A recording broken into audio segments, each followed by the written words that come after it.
जी। लेकिन देखिए, कोई महिला हो या पुरुष हो, कोई भी अगर बिना बताए अपने घर से कहीं चला जाएगा तो लोग परेशान होंगे ही। फिर अगर कोई वीडियो इस तरह का सामने आएगा तो सबको लगेगा कि ये क्या हुआ, ये धोखा हो गया मेरे साथ।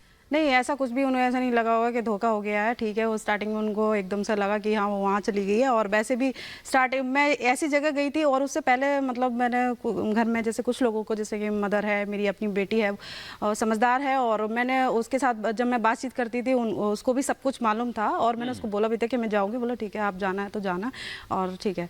तो बात यह, उसको भी कुछ ज़्यादा ऐसा नहीं था। पर बात यह है कि जब मैं गई, जाते समय स्टार्टिंग में मैंने नहीं बताया और मुझे झूठ बोलना पड़ा कि मैं कहीं और जा रही हूँ। पर मेरा ये था कि बॉर्डर पर जाऊँगी, क्योंकि मुझे खुद नहीं पता था कि एंटर हो जाऊँगी क्यों नहीं, क्योंकि सारे लीगल डॉक्यूमेंट्स थे मेरे। अगर हो जाऊँगी तो या होने से पहले मैं कॉल करूँगी घर पर। तो मैंने कॉल भी किया, मैंने पापा को भी कॉल करा और भाई को भी, और उधर घर पर भी। तो उन लोगों ने किसी तरीके से उठाया नहीं। कोई बात नहीं, जैसे ही मैं नेटवर्क में आई, पाकिस्तान में एंट्री करी और वहाँ से मैंने कॉल किया और बताया मैं यहाँ पे हूँ। तब तक सब कुछ ठीक था। और जैसे ही वो मीडिया वाला जो मतलब जो हाईलाइट वाला वो हुआ, तो उन लोगों सारी चीज़ें नेगेटिव होने लगी मेरे वजह से। इसलिए मुझे एक्सटेंशन कराना पड़ा और वहाँ पे मुझे रुकना पड़ा।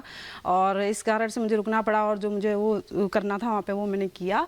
और उसके बाद रुकी, और इस वजह से मुझे थोड़ा सा बच्चों से डिस्टेंस में रहना पड़ा। और मुझे काफ़ी तकलीफ हुई इस वजह से, क्योंकि मैं इतने दिन का सोच के नहीं गई थी और मुझे बहुत तकलीफ हुई कि इतने दिन मुझे अपने बच्चों से दूर रहना। अंजू, आपकी नसरुल्लाह से बात होती थी फेसबुक पर, फिर फोन पर बात होने लगी जब आप हिंदुस्तान में थी। ये बात आपके परिवार में सिर्फ आपकी बेटी को पता था?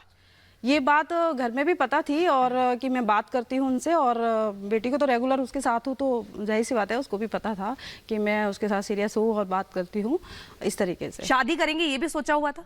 हाँ, शादी का तो प्लान था, और इस तरीके से थोड़ी ना किसी के साथ टाइम पास कर रही हूँ। जब आप पाकिस्तान पहुंची, क्या कुछ हुआ, सिलसिलेवार तरीके से आप बता पाएंगे?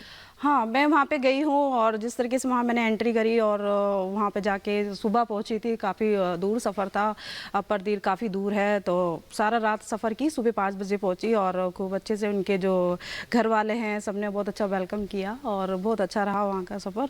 और वहाँ के जो भी घूमने की जगह थी वहाँ घूमे, और सारी चीज़ें बेस्ट रही, और कोई ऐसा इशू नहीं हुआ। और जो फॉर्मेलिटीज़ होती है, जो कानूनी कार्रवाई होती है, पुलिस स्टेशन जाना होता है, FIR लिखवानी होती है कि हम यहाँ पे आए हैं, तो वो फॉर्मेलिटी की बस। अंजू, हम सभी आपसे सवाल कर रहे हैं जी, लेकिन मुझे ऐसा लगता है, जैसा अभी सुजाता ने एक सवाल पूछा कि आपको अंजू कहें या फातिमा, जी, आपने नहीं बताया। जी हाँ, हमने आपसे ये भी पूछा कि आपने वहां धर्म परिवर्तन किया, कि आप पर कोई दबाव डाला गया, वो भी आपने नहीं बताया। बिल्कुल, बताइए आखिर हुआ क्या था? बता देती हूँ।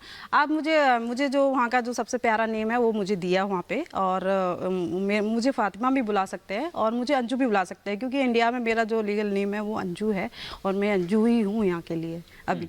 सिर्फ यहाँ के लिए?